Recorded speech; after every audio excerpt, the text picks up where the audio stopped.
How do we decide if a husband is not contributing enough? She has to cut it out from her sleep time. Mental burden is never a part of a man's to do list. Dads seem to have a comfortable amount of time to themselves somehow.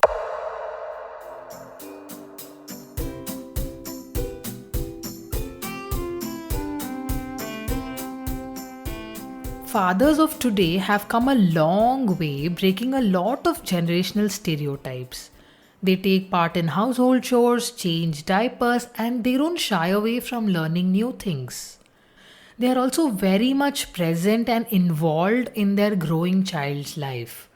But it seems that a lot of women still have a lot to complain about. Let's see what that's about.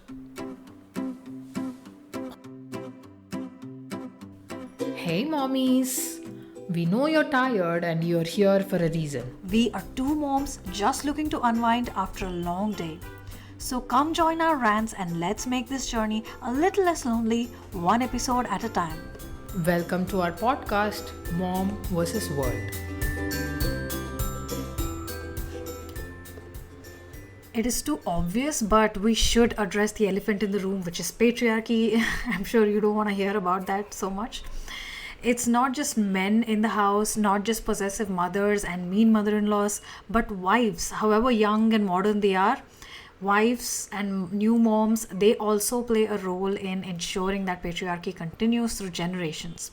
Sure, we should acknowledge that the modern fathers, the unconventional dads that we're discussing today, they do so much more than any of the previous generations have ever done. But it is still not nearly as much as the modern moms are doing today. I totally agree with you. I mean, there are a lot of small tasks that moms do throughout their day which doesn't seem to be significant or necessary to the rest of the household members. Like, take cleaning the fridge, for example. It's never urgent or important or a huge task, but it has to be done, or only you will face the consequences. And there are hundreds of such tiny tasks in a day which are really invisible to everybody in the house. Absolutely. But it's not just the work that we do that is invisible, but it's also a lot of the things that the husbands don't do that are also invisible. For example, they are completely unaware of their wife's mental state most of the time until it's too late. And they don't really believe that marriage is a relationship that they have to wake up and maintain every single day. They're not very good at seeing these long term consequences of their actions today. They probably think a lot of the tiny things that are left undone or wrongly or incompletely done are not a big deal. Those are visible to us only, and it just sits over our head for as long as the effects last. Yeah, I think all that mental burden falls only on the mom. Although both the parents are overwhelmed with the tasks with a new child, the mental load is always on the moms. Well, I wonder if it has to be the same for everyone. I mean, there are dads who have simple jobs which don't stress them much, doesn't take a toll on their health. But on the other hand, there are also dads who have the kind of work that is so demanding that just completely drains them physically and mentally, that they don't have anything left to offer other than making the money. In a way, our fates are completely just tied up to our husband's work and his lifestyle, right? Yeah, imagine how little control we have on our lives. Once we get married, we have so little control over our own lives. So how do we Yeah, decide if a certain mother deserves help with the kids, or how do we decide if a husband is not contributing enough apart from his financial contribution? they say it takes a village to raise a child. That's how much work motherhood is. It is by research deemed as more stressful than the most difficult jobs in the world. Especially a new mother has too much on her plate, at least until the kid goes to school. Like you said, it is different in different households, but if you take an average household, men do way less than the women, is what I feel. Even if the man is taking care of the child in his free time, the mother still has a lot of household chores that has to be taken care of until the time she goes to bed. if she wants to unwind, relax, and take her me time, watch TV or whatever, she has to cut it out from her sleep time. That's how it is. And patriarchy is ingrained so much into us that unknowingly we cater more to our husbands on weekends, thinking that it's his holiday, he has to relax. But we never realize that we never get a holiday, and that concept of holiday is gone out of our minds. Yeah, especially if you're going out or something, which is supposed to be a relaxing, happy time. But I think it's those times which are making us work overtime to take everyone outside. Yeah, we have to do Yes. so much packing just for a few hour outing. Food and toys and extra clothes and whatnot. Yeah. And do all the house stuff ahead of time so that we can catch up, wake up early. So many things. A vacation is not even a vacation for us. That's true, yeah. Most modern dads have really good intentions. They ask us to sit and relax and chill with them.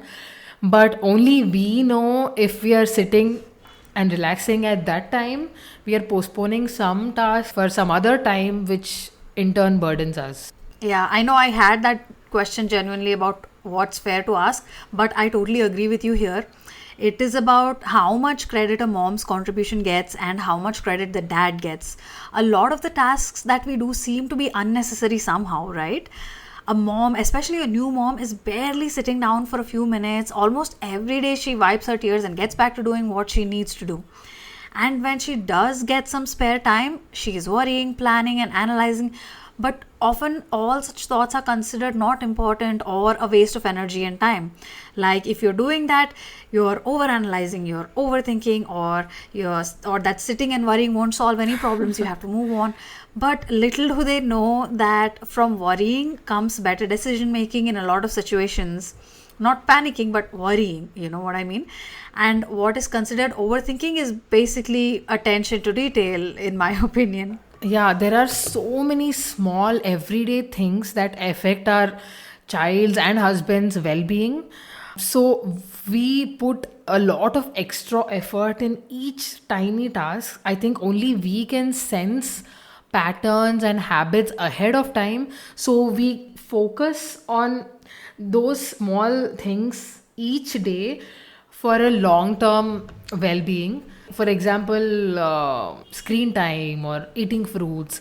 You Yeah, have to put extra effort to make them happen each day, which becomes a long term true. habit to our Yeah. children, Something as right? tiny as getting our family to eat fruits is such a huge task. You Yeah. peel them, you cut them, you store them in the fridge, you wait for them to go bad, and you have to throw them away probably most of the times.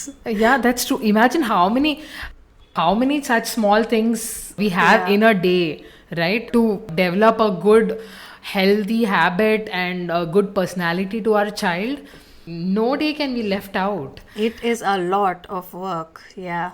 Yeah, you can clearly see it. Compare children of parents who make good lifestyle choices and the children of parents who don't. They clearly fall into the same patterns. Those children grow up and become their parents.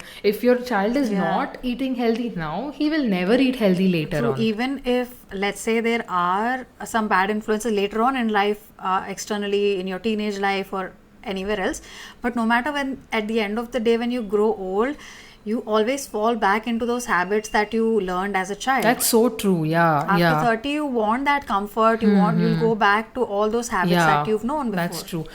Us moms do so much research, like observe other kids, other parents, learn from our experiences. We gain all this knowledge and apply in our life, in our child's life, so that they grow up and become the best version of themselves. Yeah, absolutely. Just like our husbands have a grip on the stock markets or world news, we have a grip on all such things which is never ever acknowledged. Yeah, those things are not considered knowledge at all. Only the financial concepts and happenings or news about war and politics Only people who possess that kind of general knowledge are considered intelligent and smart, but all these other very essential wisdom about children, family dynamics, personal knowledge about each individual around you that we learn from years of remembering and observation, this is somehow not intelligence at all. And also, dads seem to have a comfortable amount of time to themselves somehow for news and That's sports true. or friends or whatever it is. In spite of all that, we see a lot of procrastination or avoidance altogether. I'm sure a lot of women will agree with me on this. Oh, yeah. That's a biggest complaint most women around me have. Even though husbands today are willing to do that extra work, they are never ever doing it right then. Yeah, They when it always. actually needs to be done, right? They are in the tell me what to do attitude at all times, even for repeated known tasks. They don't really take initiative much in the house, like, hey, this thing is broken and needs to be fixed. They wait for their wife to point it out because they are under the impression that unless your wife is nagging you multiple times about it, it probably isn't that important. And last but not the least, most of all, they never check to see if their mom or their wife is doing fine unless it's very obviously visible in front of him. Yeah, it's like emotional burden, mental burden is never a part of a man's to do list. I think emotions are considered weak and time consuming without any result for them. That's how they are wired, I think, from childhood. Although most husbands do all the physical stuff that you need them to do, very little percentage of them really are aware of the emotional needs that a woman has, and even smaller percentage of them really address those. Yeah, I think it is because of the way we grew up, right? Most of our husbands know very little about the struggles of their moms. They may know the outline of it, but not in detail where you can actually feel the intensity. But we knew every detail about our dad's work, his challenges, how he struggled so much to put food over our table, a roof over our head. Not just those, but I'm sure we must have heard a number of stories about how our dad heroically got us out of this certain difficult situation outside or dealt with the crisis very efficiently and quickly, or even just fun stories about their college days or anything, right? But we just never ever hear anything about what our mothers had to endure. Maybe in light outline, but not enough clearly, about how much our mothers worked for the family to provide for the family. I'm sure there are so many situations where our mothers have used their emotional maturity, their people knowledge, and their problem solving skills, multitasking abilities, and all these things to save us from really tough situations in the family. Yeah, only after becoming mothers, we started being curious about what our moms went through, their struggles, their experiences, their stories, right? Yeah. Until then, we were never really interested. Although we knew the stories about how painful her childbirth was, a few difficult situations, Right. but we never went in depth about her mental struggle that she had gone through. I mean, some of the stories like painful childbirth or newly married struggles, miscarriages, menopause, all these are no less than war torture. They are like horror stories. Seriously, horror indeed. And they go through all this with so little respect and appreciation or even acknowledgement. It just seems like, okay, women go through all that generally, so that's how it is. Yeah. It's never a thing like how our dad's struggles were a thing. Yeah, that's true. And have you noticed, like, whenever we disrespected our dad during our childhood, our mom is the first person to scold us and tell us why don't talk to your dad Yes. that way. Yep. But throughout our childhood, we always disrespected our mom. Everybody's emotions and frustrations are taken out on mom. Yeah. They're just dumped on her head. Even if we have a fight with our dad, all that frustration, we take it out on our mom. Yeah. We kind of yell at her instead. True. I mean, we were always so oblivious to her mental state. She probably cried when everybody is asleep, which is so sad. It is heartbreaking, even. I'm sure we can remember some instances where that actually happened. And if you think back, it just feels so wrong to treat someone like that, right?